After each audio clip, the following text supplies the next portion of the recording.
What's up, people? I'm Shaggy, the Opinionated Hippie, and this is part 30 of my ranking and reviewing Frank Zappa's guitar solos in relation to each other on a single album. So this is Chicago 78, a full concert released, about a decade ago at this point in time, from Chicago here in the States. Released in 2016, September 29th, 1978, The Late Show. Not a bad solo on here. I'm going to rank each of these solos, and then at the end, I'll put them on screen if you want to see what they look like in written form for you visual learners, and then I'll show how this compares to the other 29 albums, guitar solo-wise only, though this is a fantastic release regardless. I think was in my top 10 of like post-Zappa releases. I think might still be in the top 10. Couple things bumped up there that have been released since I did that review, but it's a fantastic release. 7 solos, none of them are bad. Number 7 is a really good solo, and then they just keep getting better. It was kind of hard to differentiate because they're all giving us something a little bit different. But yeah, anyways, I decided to pick anyways. So here we go. Number 7 is Bamboozled by Love. This is the slow, dun dun dun dun dun dun dun, dun slow blues version. A lot of really good Denny Wally on slide. I think that's what makes this version. Denny Wally's got a slide guitar solo first. Then when Frank comes in for his solo, right off the bat, he just hits like this one note. He's just like, and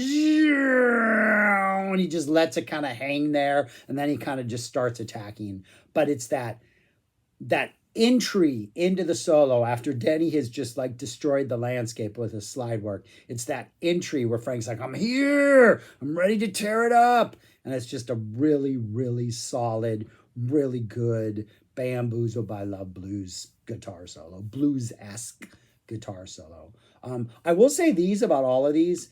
This is the first tour Vinny Colaiuta's on, and by the time you get to Fall 80, Vinny's like just manic and all over the place on Fall 80. He's a lot more restrained here, but he's still Vinny. And I think with a lot of these solos, part of what maybe differentiates them is not necessarily Frank's guitar playing, but Frank's guitar playing in relation to Vinny's playing and Arthur too, because the rhythm section, as always, is ridiculous. Number 6, Easy Meat. Easy Meat, along with Bamboozled by Love, City of Tiny Lights to some extent, the death vamps of this tour and the following tour. Just these vamps that just like just pound you into submission. Don't provide a lot of like breathing room for a soloist, but Frank makes the most of this Easy Meat. Does a really good job of like going up and finding the high notes and finding space within this vamp and doing some pretty interesting things, some pretty nice melodic little things that kind of go against just the head banging sort of monotony of the vamp.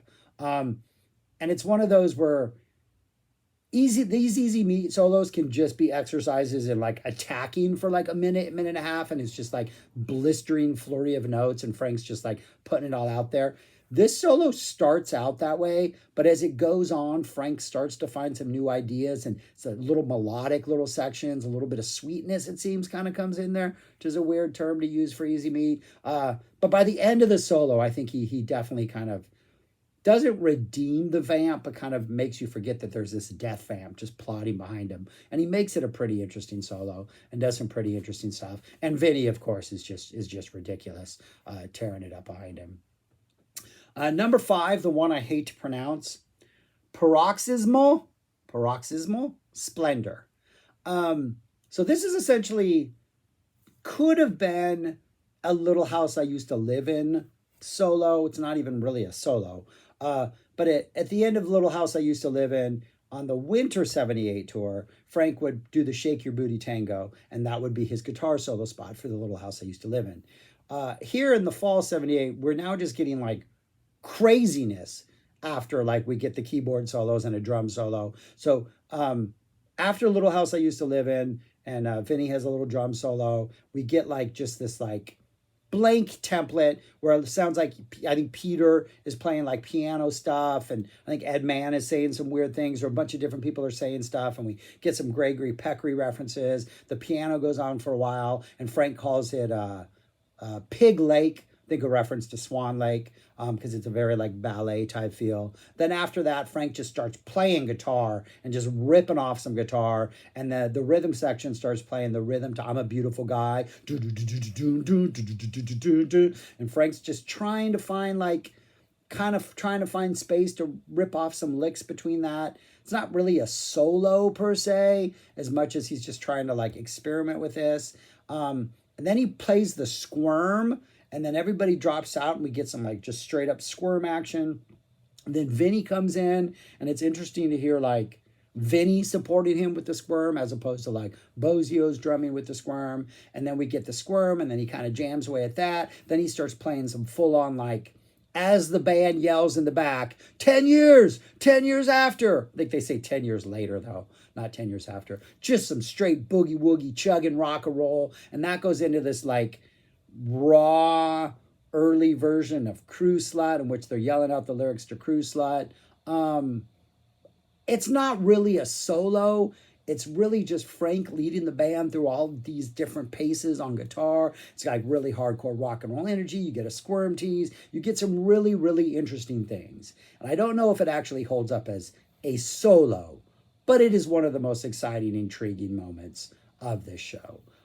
But it's number 5, and that, which is how great the rest of these solos are. Number 4, Village of the Sun. Man, this is what the world needs. More Village of the Sun solos. It's just, they do the Village of the Sun, they play it, it's that it's that slow kind of mid-tempo version, kind of walk in the park version, and Frank's just soloing over that load of like groove, and he's just like dancing among it, and it's just like this really feel good like pace. It's like you're going on, I don't know what you're going on, but you're riding something that's really comfortable and enjoyable, and there's beautiful scenery, and everybody's having a good time. It is just one of the neatest vibes. It doesn't even almost sound like a Frank Zappa solo. It almost sounds like, I don't even know who it sounds like. Maybe like a Fish Yamar. Like, it doesn't sound like Yamar, but that's one of those just upbeat kind of everybody's dancing, have a good time. It's one of those solos where you're just like, yeah, man, this is just a really, really good time for a solo. Oh, absolutely fantastic. We definitely need more Village of the Sun solos. When this would be the only tour we would get them, so maybe we need a couple more Village of the Suns to be released, or maybe one more. But anyways, just absolutely phenomenal solo. Hard to put it at number 4 because it really is such a neat little special treat. And I think as an experience offering something that other releases don't, Paroxysmal Splendor and Village of the Sun would be ranked higher if we were going for just things you're not going to hear on other releases. But the solos themselves maybe don't quite compare to the next 3.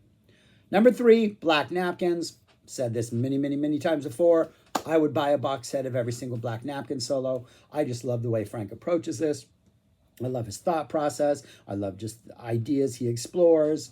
I love the rhythm section in this. Barrow is very just holding down these like lone bass notes, just keeping the vamp going. Vinny is very restrained at times and finding his spots to sort of interject some awesome little fills. Frank kind of seems to be like messing around early, like he doesn't quite know what to do with the solo. He kind of starts off just playing, then he gets to a part where he starts playing like some chords, like he's trying to go off into a different direction, but then he jumps back into like Black Napkins proper and just starts ripping off some licks, and we get like a good 5 minutes of him just soloing away in a Black Napkins atmosphere, which is one of the greatest things ever. It's just a fantastic solo. Like, Frank is playing great. His phrasing is great. His ideas are great. Vinny is great. Barrow's great, holding it down. Just, yeah, I mean, it's an amazing Black Napkin solo. What else could you ask for? Number 2, 21, the opening solo.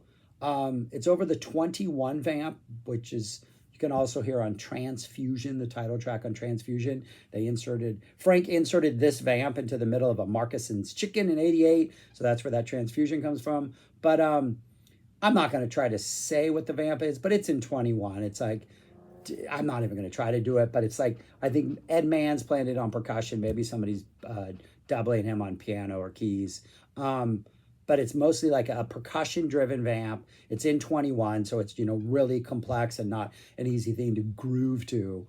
And it must be the band comes out and starts playing, and then Frank starts playing some ideas, and then he walks on stage, the crowd cheers, he starts playing some more, and he gives us about like a 3-minute solo that's pretty interesting because he's trying to find space in this really, really strange little vamp. And it's one of those where it almost sounds like xenochrony because, there are times you're like, it seems like they're here and then they meet and it works, and then they're here and then they meet and it works. But I think that's the nature of the vamp. And Frank solos for about 3 minutes and then just stops. There's about 10, 15 minutes of just the band continuing that vamp. And then Frank goes back and do like another 3-minute solo. So it's technically maybe 2 solos, but they're both excellent. They're both weird. They're both at times hard to like wrap your head around what exactly is going on. But that's the beauty of it. That's the challenge of it. That's the joy of it. Is it's just so unlike any other guitar solo you've ever heard, really. Even in Frank's like normal live playing career, like what he would start doing maybe more in the 80s, where this vamp is so completely new and so different from the song, and he's trying to solo over it. But here to have it kick off the show with something this just like not easy to grasp your mind around, it's fantastic. And it's one of those, like, the more you listen to it and the more you know the notes, the more it all makes sense, and the more you just like look for those moments when everything kind of syncs up and Frank rides it before he's off in some weird little like lost territory again before he like rejoins the band. And toward that second half of the solo, as Vinny starts to get a little more aggressive, I think Barrow starts to get a little more aggressive, you almost lose sight of that vamp. And you can just kind of hear it in the background as Mann is like holding down the fort and keeps playing that lick. But yeah, just a really, really neat, really challenging solo. And then number 1, Yo Mama, another absolutely mic drop Yo Mama, fantastic solo. Again, we got our 3 parts. The thing that stands out to me the most about this is having Vinny as the drummer and not Terry. So when we get to section 2 and the drums come in the very beginning, it kind of sounds like Terry. It's got just that, we're going to just grind this into the ground type thing before we get crazy. So Vinny's definitely got that like rock, arena rock drum style before he starts adding, a bunch of little Vinny flavors in there. The first part of it reminds me of Zoodalures, from like a 76 Zoodalures. He's playing like chords very carefully, like and letting them just ring. He's got a little like those squirmy notes, and then he'll like bend a chord and stuff, doing a lot of those like things he would do with Zoodalures and like the Winter 76.